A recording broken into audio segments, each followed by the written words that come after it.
Salut tout le monde, aujourd'hui on est le 5 novembre.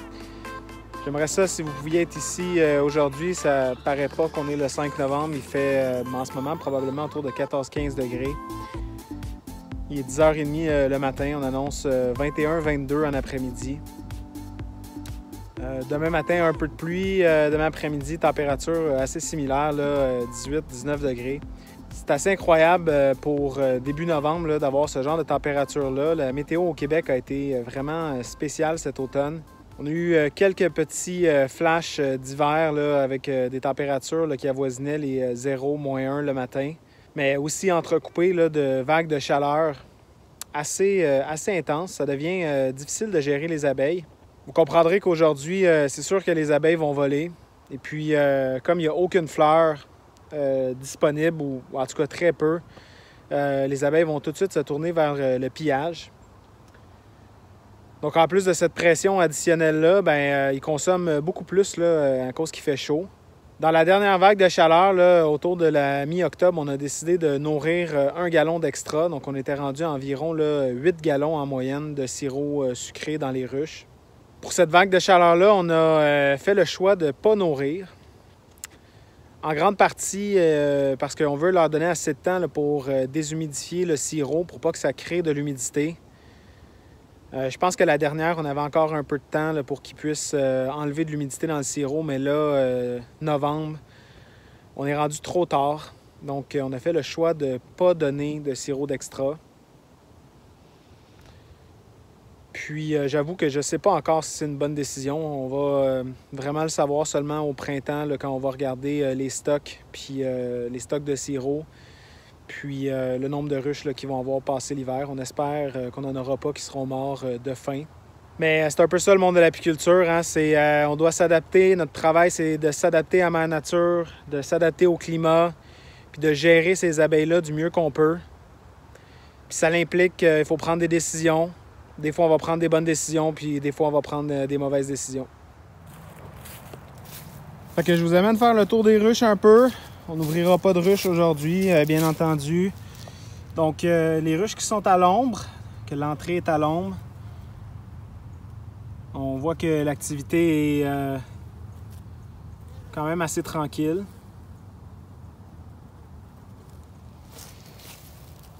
Et si on va se promener là, au niveau des ruches qui ont l'entrée au soleil,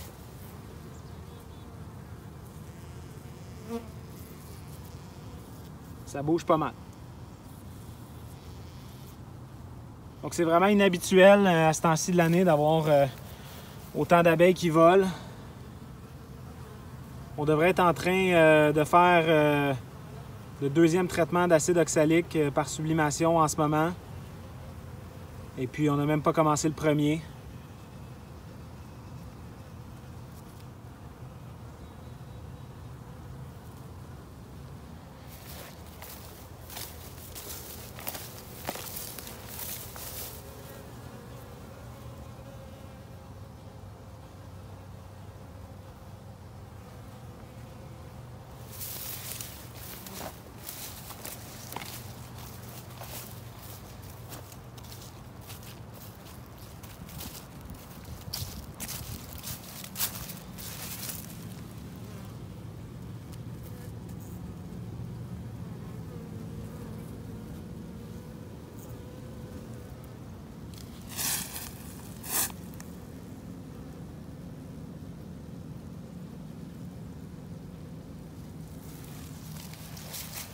J'en ai profité pour soupaiser quelques ruches.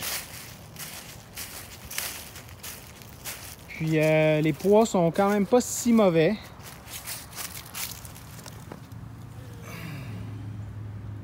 Donc comment on s'y prend là, pour soupaiser les ruches? C'est bien simple. On rentre une main ici à l'intérieur. Puis on fait juste décoller la ruche du plateau pour la soupaiser. Ça ici, c'est très lourd. Ça pèse comme une tonne de briques, c'est excellent. Mais j'en ai pesé une ici tantôt.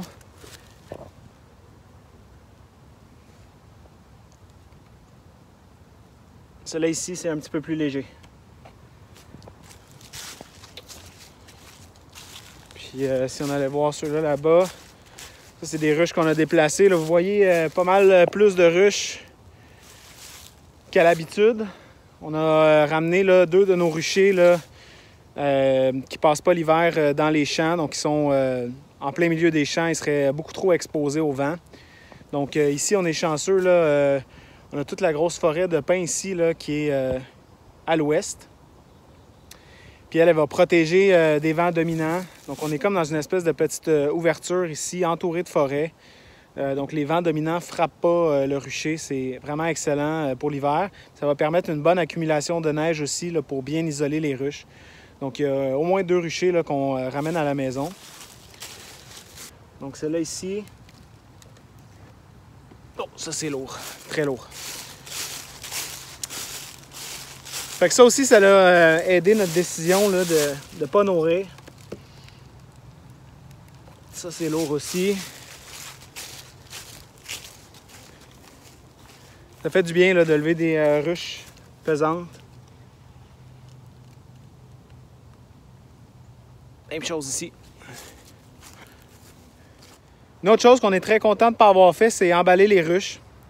Donc, à ce temps-ci de l'année, on devrait être en train de commencer à penser à les emballer. Nous, dans le sud du Québec, c'est à peu près début novembre que ça se passe. Mais à date, la météo est vraiment pas à ça présentement. Donc, généralement, on va rechercher là, sur la météo long terme, là, la météo 14 jours, là, par exemple, sur un site comme Météo Média.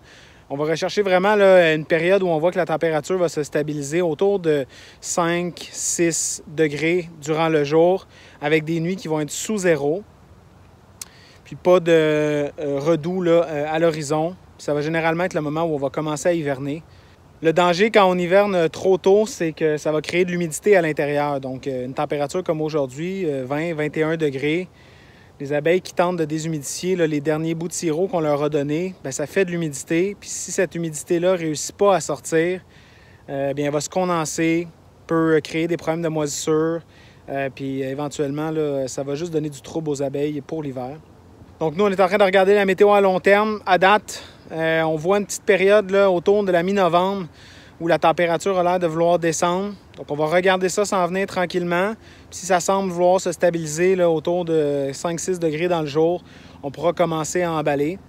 Mais déjà, la vague de chaleur qu'on vit en ce moment là, va se terminer là, au début de la semaine prochaine. Donc, on va enchaîner avec premier traitement à l'acide oxalique, sublimation. Puis, 5 jours plus tard, on va en redonner un deuxième pour vraiment là, nettoyer tout le varroa qui est dans les ruches, puis donner la meilleure chance possible là, à ces colonies-là pour qu'elles passent l'hiver.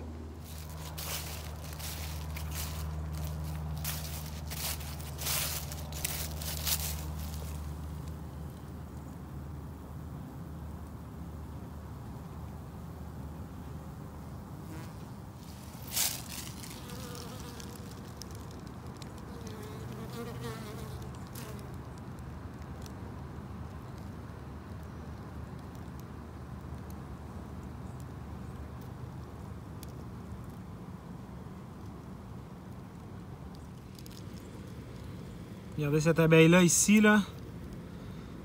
Ça, c'est pas vieux, ça. Vous voyez, elle est pleine de duvet encore, doré.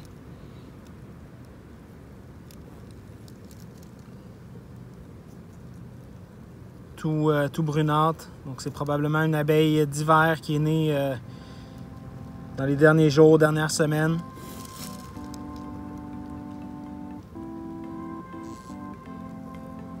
On va probablement profiter de la journée aujourd'hui pour faire un petit vol d'orientation.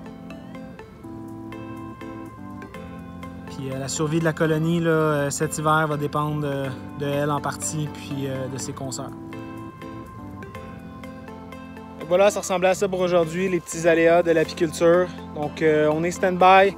On attend que la météo redevienne à des températures normales, puis on va enchaîner avec nos traitements pour le varroa. En attendant, je vous souhaite de profiter de ces derniers moments de chaleur-là avec vos amis, avec votre famille. On passe une belle semaine, puis on se dit à la prochaine fois. Salut!